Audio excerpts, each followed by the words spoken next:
a little bit of a different video today, but we're going to be talking about these supplements I take while training. Now, obviously, I still take these even in the Philippines, but not as diligently, if that makes sense. So first of all, we're starting off with protein.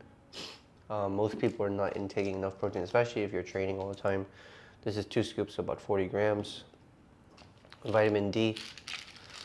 Vitamin D, right? I like to take like a lot. Again, I'm not a doctor, I'm not a licensed professional, whatever. This is not advice, this is just educational. All the basic disclaimers, please consult your doctor first. But most people are not going outside enough, so vitamin D, right? It's essential, it helps with respiratory, it helps with function in general.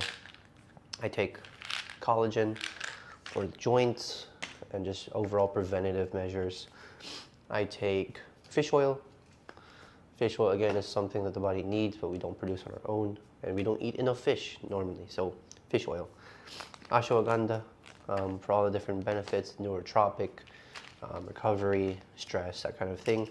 And then magnesium, because it is crucial to all chemical reactions within the body, and again, we don't get enough of it. Most people in their diets do not get enough of these supplements, if that makes sense. And then Yakult, because probiotics are important. I mean, that's really it. I can drink these, right? I mean, just take the pills as is, right?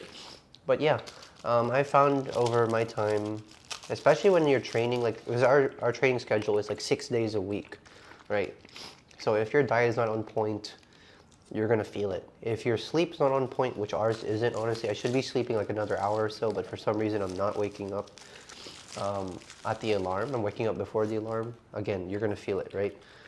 So everything I do is just like preventative and maintenance, if that makes sense. I'd rather not go to the doctor if I didn't have to. I haven't been to a doctor in a while. Yeah, like the last thing I went to was I had a consult for back day. But again, that, like, unpreventable. Someone gave it to me.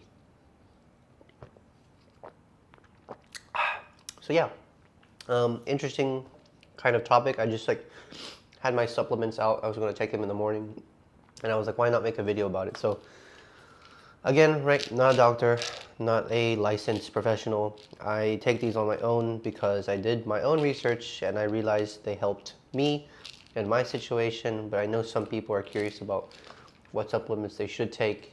But let me end the video by saying supplements are supplements, meaning that if you can obtain these resources through natural foods, that is most preferred, right? So for example, fish oil, if you do eat lots of fish every day, then you don't need to take fish oil, right? Like salmon, tuna, other omega-rich fishes, maybe, I think, anchovies, that kind of thing, right? Not like century tuna, like real tuna, not like canned shit, okay? If you take enough like collagen, so if you are eating lots of like chicken feet or pork knuckles or what else is there? What am I thinking of? Like bone broth, right? You probably don't need collagen, right? Bone broth is actually super good. It's just super hard to make and store.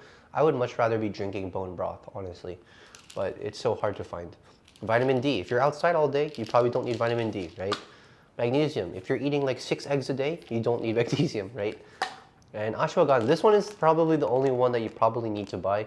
Ashwagandha is a root from India. It's super hard to find. It's not really in most cuisines unless you live in India. So this is probably the only one acceptable. And then of course, I forgot to mention creatine. Creatine is something you do need to supplement because like the recommended dose of 3 grams to 5 grams of creatine, which by the way is about, it's about this much. You need to eat like 4 kilos of steak every day to get 5 grams of creatine. So yeah, no one's gonna be doing that. So creatine is also another acceptable supplement. And again, creatine is like a free power boost. It really is, like, right? For about 25% of people, there is no effect. There is no bad or good effect. But for the remainder of people, usually, like, you usually just get like a 10% power boost. For long-term running and like steady state cardio, it's not gonna help. But for quick bursts of power, so like weightlifting, you see everyone take creatine because it gives you like another rep or 2 reps. but also badminton, right? Because badminton is very bursty, right? It's like boom, still, boom, still, right? So creatine helps with that as well. But yeah, that's it. See you guys in the next video. Bye bye.